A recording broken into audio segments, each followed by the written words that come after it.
келме оқушылар? Саламатсызбы. Жақсы, отыра қойыңыздар. Бүгінгі сабаққа дейін көңіл күйлеріңіз қалай? Жақсы, онда біз сіздермен қазір сабаққа деген қызығушылықты арттыру үшін бірінші билеп бастайық, иә? Психологиялық ахуал тудырайық. Орнымыздан тұрамыз. Қазір өлең қосамын. Сол өлеңге байланысты мен айтқан дене мүшесін қимылдату арқылы билейміз, иә?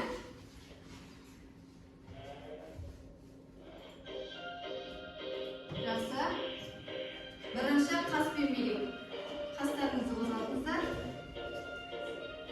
Дауыс көңіл күйде.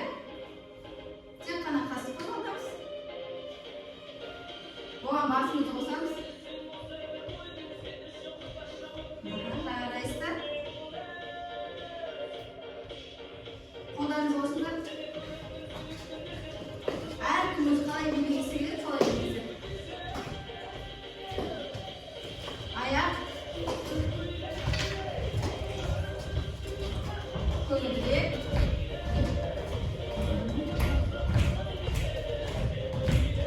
Барлық дене мүшесімен. Жақсы. Көңілдірек түрде.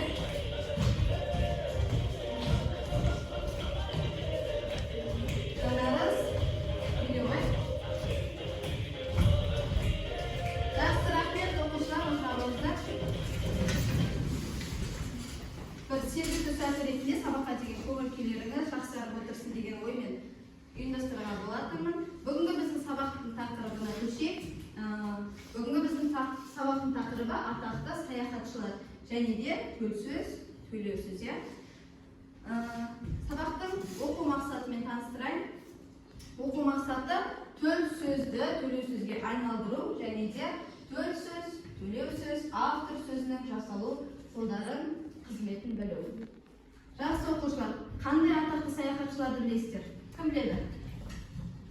Шахназ? Америка Веспуччи. Америка Веспуччи. Жақсы. Айжан? Шоқан Уәлиханов. Шоқан Уәлиханов. Досымжан? Фернандо Магеллан. Жақсы. Жанарыз? Кімді білесің? Тұра ғой орнына. Геродот. Жақсы, жарайсың, отыра ғой. Гүлсезір? Христофор Колумб. Христофор Колумб. Жақсы, отыра қойыңыздар. Жақсы, бүгінгі сабағымызды ары қарай жалғастырайық. Бірінші тапсырмаға кірісейік. Бірінші тапсырма сіздерде Learning Apps платформасы арқылы болады. Бұл тапсырманың дескрипторымен бірден таныстырып өтейін. Дескриптор төл сөз бен автор сөзінің орын тәртібі бойынша сәйкестендіреді және де төл сөз бен автор сөзіне қатысты тыныс белгілерді қояды.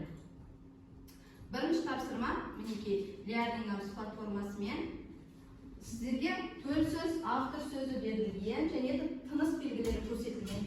Соны бір-біріне сәйкестендіруіміз керек. Дәптерді ашып, бүгінгі жазып қойыңыздар. Бірінші тапсырма.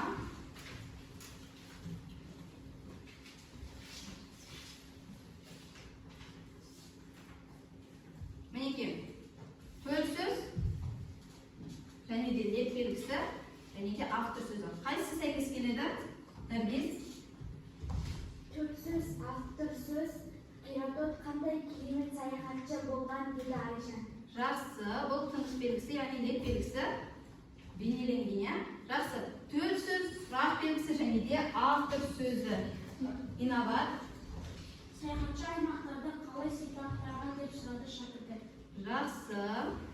Әрі қарай, төл сөз, автор сөзі. Жанарыз? Геродот өзі жібек аймақтарының ерекшеліктерін сипаттаған деді ғалым. Жақсы, жарайсыз, отыра қойыңыз.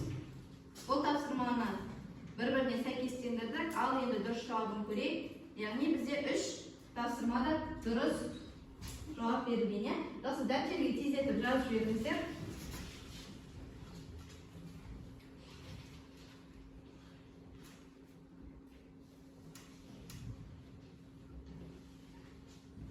Тездетіп жазып жүрейік. Бұл тапсырма 3 балдық жүйемен бағаланады.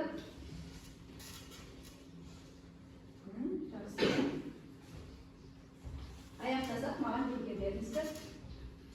Қаламды орнына қоямыз, аяқтағанымыз. Түзу отыра отырамыз.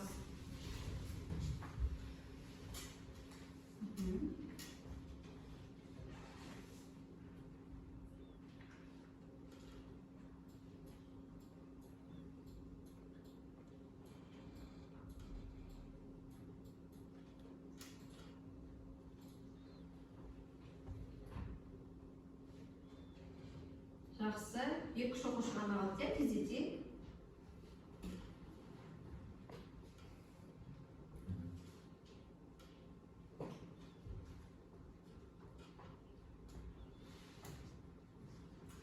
Жақсы, төл сөз дегеніміз не? Кім жауап береді?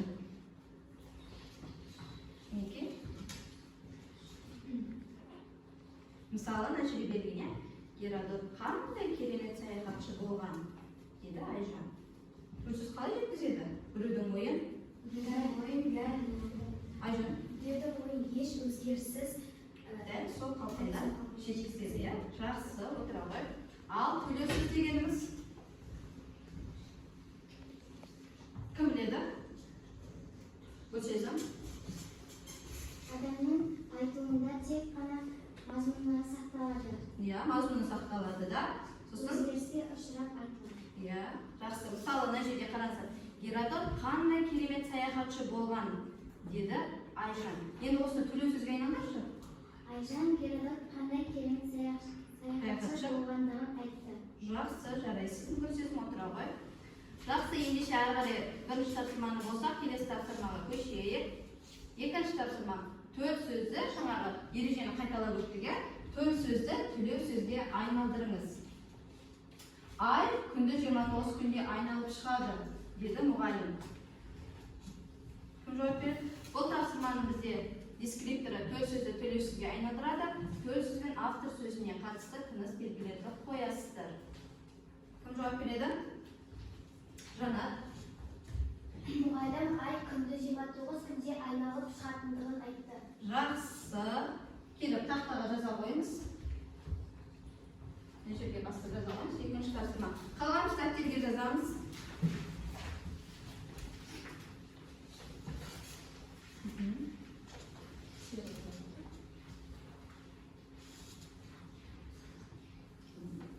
Ай күнді 29 күнде айналып шығады, деді мұғалім. Тыныс белгісін дұрыс қоямыз.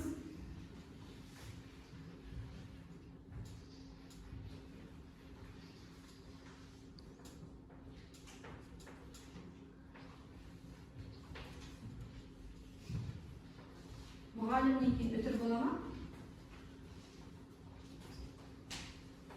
Екіншісі, қиындықтан қалай шығудың жолын мен білмеймін, деді анасы. Досымжан? Анасы қиындықтан қалай шығудың жолын білмейтіндігін айтты. Жақсы, жарайсың, отыра ғой. Бәрі жаңа жас болсын, кейін тақтаға жазасыз. Мұғалімнен кейін қос үтір бола ма? Жаза беріңіз. Балалар, төлеу сөзде ешқандай тыныс белгісі болмайды, иә?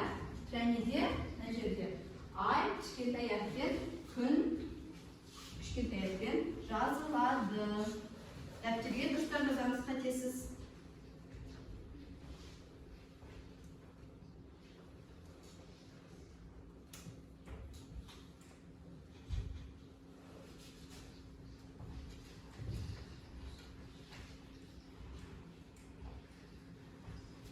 Келесі, сенімен сырымды бөлісейін деп келдім, деді Гүлнұр.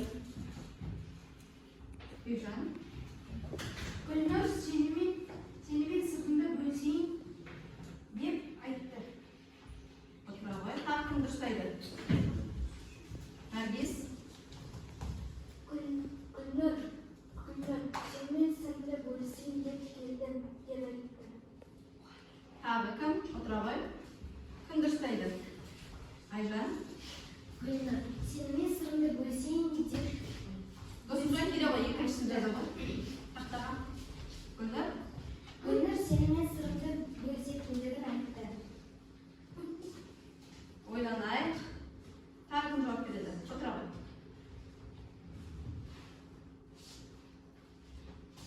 Бұл сөзім. Гүлнұр Seninle sırrımda bölüşünce kirletmediğine tanıttı. Ayjan.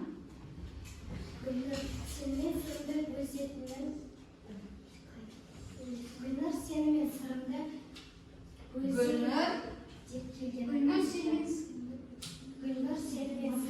Senin de kerak emas. Gülnur sirmen bölseyim deb kelgandigin aytdi. Yaxshi o'qishni xatospaymiz. Hozir 3-sinf taxtaga ayrıldı zaten. Taxtadan yozib bolalar. Yaxshi. Anasi qiyinlikdan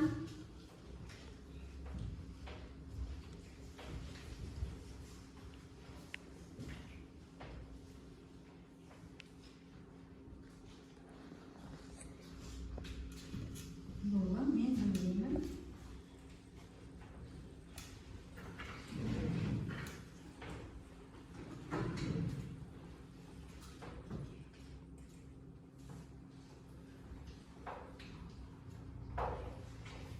Ayaklarınlarımız bolsa, kalamda koyup tuzub o'tiramiz. 3 taqsimani tushiraylik.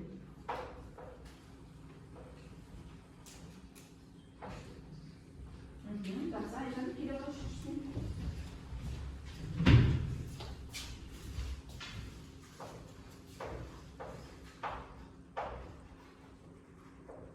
Şangas o'rnatira qo'y.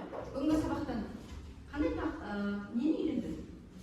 Men bugun to'rt so'zda to'rt so'zga aylantirib o'rgandim. Yaxshi, o'tira qo'y. Yana bor.